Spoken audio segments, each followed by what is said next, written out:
ఇలాంటి మరిన్ని వీడియోల కోసం మా ఛానల్ని లైక్ చేయండి, సబ్స్క్రైబ్ చేయండి, బెల్ ఐకాన్ను యాక్టివేషన్ చేసుకోండి.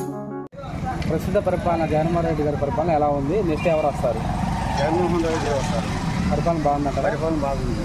5 సంవత్సరాలు బాగా అభివృద్ధి చేశాడు. ప్రజలందరికీ శిక్షక్షేమలుగా అనుకూలంగా ఉన్నది. మరి ప్రతిపక్షాలు అందరూ డబ్బులు ఇస్తుంది విపరీతంగా అభివృద్ధి చేయట్లేదు, రాజధాని కట్టలేదు అంటున్నారు. రాజ్యాంగం లేదని అనుకుంటే మరి ఈయన అంటుండే కదా, ఆడవాళ్ళకి ఉచితంగా గ్యాస్ బండలు ఫ్రీ ఇస్తాను, ఉచితంగానే బస్సు ఫ్రీ అంటుండు, తర్వాత నెలకు 1500 రూపాయలు చొప్పున ఇస్తా అంటుండు. 12 నెలలకి ఎంత వస్తుంది? 18,000 రూపాయలుగా. అవి ఎంత సోమవారం పోతుంది కదా. అంటే ఇతను కూడా పెడతానంటారా? ఇతను కూడా పెడతాను అంటారు.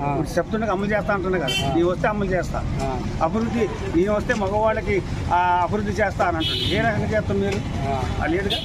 జగన్మోహన్ రెడ్డి ప్రజలకి అనుకూలంగా ఉంది ప్రభుత్వం. ఒక మాట ప్రశాంత్ కిషోర్ అని బీహార్ ఆయన ఈసారి జగన్మోహన్ రెడ్డి ఖచ్చితంగా ఓడిపోతాడు, 150 సీట్లు నిలుపుకోలేకపోయింది. ఇప్పుడు ఇదివరకు చేసిన ఎంపీ ఆయన నగరపాటు చేశాడు సర్వే. 100 మంది సర్వే చేస్తున్నారు. ఏ సర్వే చేసినా ఏమీ లేదు కదా.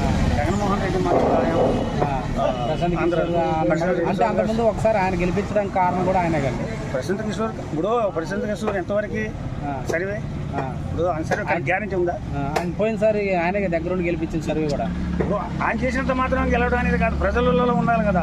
అది ప్రజలలో ఉంది. అంటే ప్రజలు అందరూ కూడా అనుకూలంగా ఉండాలి కాబట్టి అది చేస్తారు. అది చెప్పినా కూడా వేసుకుంటారు. పట్టించుకునే పని ఏం లేదు. ఇప్పుడు ఆయన ఓడిపోతాడు. మన చిన్న వాస్తవ పండగ సందర్భంగా అనేక రకాలుగా ప్రతిపక్షం గెలిచింది. ఆమెకున్న రాజ్యాంగం పడిపోతాడు. ఈ రాజ్యాంగం పడిపోయినప్పుడు మోడీ కూడా పడిపోవాలిగా.